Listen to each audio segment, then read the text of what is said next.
চরমুনায় পীর সাহেব হুজুর যতদিন মিনহা আলা কোরআন সুন্নাহ অনুযায়ী চলবেন সাথে আছি। যেদিন দেখবো কোরআন সুন্নাহ থেকে বিচ্যুত হয়ে গিয়েছেন, চরমুনায় পীর সাহেবকে লাথি দিতে আমাদের 1 মিনিট লাগবে না। আমাদের পীর যতদিন কোরআন সুন্নাহ অনুযায়ী চলবে আমরা তার সাথে থাকবো। পীর যদি দেখি কোরআন সুন্নাহ বাদ দিয়ে, পীর যদি এমন হয়ে যায় ওই পীরকে মুরিদরা সিজদা দেয়, যদি এমন দেখি চরমুনায় পীরকে তার মুরিদরা সিজদা দেয়, চরমুনায়ের কবরে গিয়ে তাদের মুরিদরা সিজদা দেয়, ওই পীরের পূজা আমরা করি না, ওই পীরের পূজা না, ওই পীর না, ওইটা আপাদমস্তক শয়তান। চরমুনায় পীরের মুরিদ কোনো কাজে আসবে না। চরমুনায় পীর আপনাকে কবর পার করবে না। আপনার ঈমান আমল যদি ঠিক করতে পারেন, কবর আপনাকে, পীর সাহেব আপনাকে জান্নাতে নিবে না। পীর সাহেব আপনাকে জান্নাতে নেওয়ার গ্যারান্টি মনে করে যে পীরের কাছে গেলে নামাজও লাগবে না, রোজাও লাগবে না, হজও লাগবে না, যাকাতও লাগবে না। কেউ যদি এই কথা বলে যে আমার কাছে মুরিদ হও, আমার কাছে গরু নিয়ে আসো, মহিষ নিয়ে আসো, তোমার আর কিচ্ছু লাগবে না, আমি তোমাকে পার করে দিব, ওর ভিতরে আইয়াম জাহিলিয়াতের কাফেরদের মধ্যে কোনো পার্থক্য নয়। দেখেন আমরা সব জায়গায় বলি আমরা বলি আল্লাহ বিরোধী মানুষ না। সহজ করে বলি যে আমরা ইবাদত করব একমাত্র কার? বড় আস্তে কইলেন এই কথা। ইয়াকা আসেনি কোরআনে, দলিল তো আছে, দলিলের দিকে আমি যাচ্ছি না, মনির ভাই এমনি চিন্তা হইতেছে সময় কম।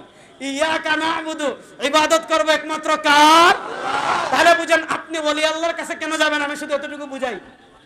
আচ্ছা, আমার চোখে সমস্যা, প্রবলেম, ডাক্তারের কাছে যাই কি যাই না? আমার হাতে সমস্যা হলে ডাক্তারের কাছে যায় কি যায় না? আমার পায়ে সমস্যা হলে ডাক্তারের কাছে যায় কি যায় না?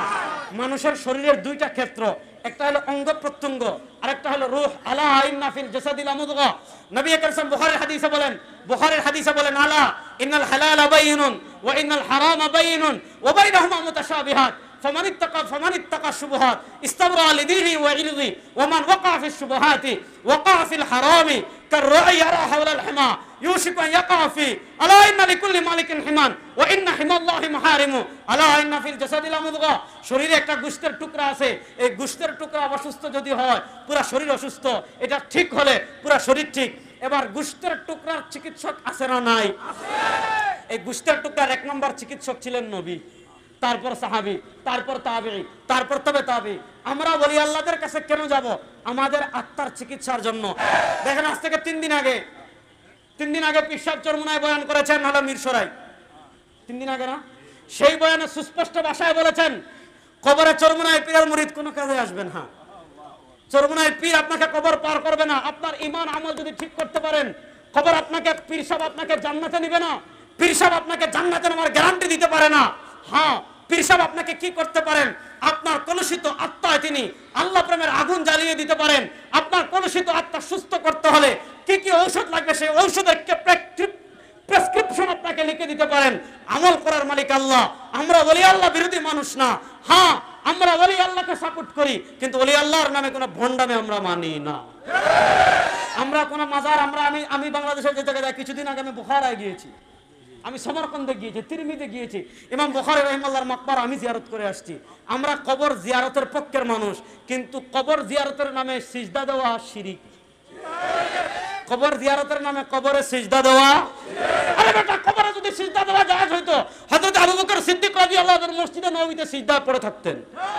এজন্য আমি 3টা ওয়াদা করে শেষ করাবো। 1 নম্বর, সবাই হাত তুলেন, বলেন কোন কবরে কখনো সিজদা দিব না। ওয়াদা? কোন কবরে কখনো সিজদা দিব না। আপনার কাছে পীর বড় না ঈমান বড়? বলেন না, পীর বড় না ঈমান বড়? বলে আমরা কখনো কোন কবরে সিজদা দিব না, কোন মাজারে সিজদা দিব না, কোন পীরকে সিজদা দিব না। আমাদের কপাল সৃষ্টি করেছেন কে? এই কপাল একমাত্র নত করব আল্লাহর সামনে। আল্লাহ ব্যতীত কারো কাছে মুসলমান মাথা নত করতে পারে না।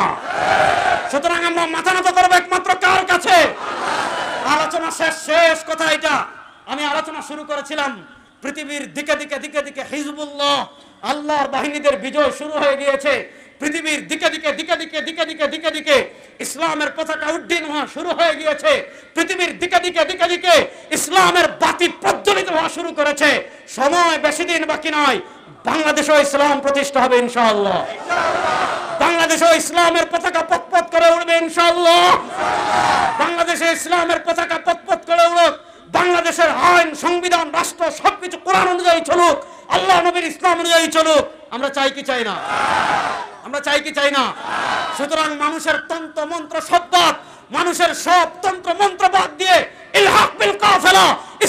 বিজয়ের কাফেলা তৈরি হয়ে গিয়েছে।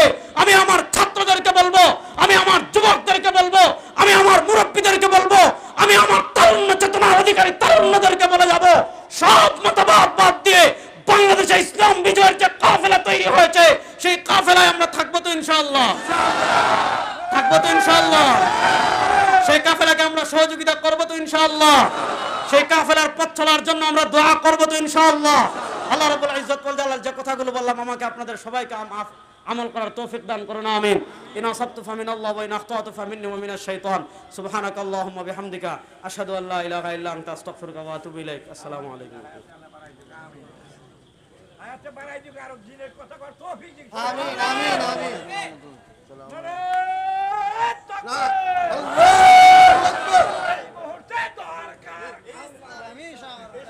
দিন ইসলাম প্রতিষ্ঠা হোক।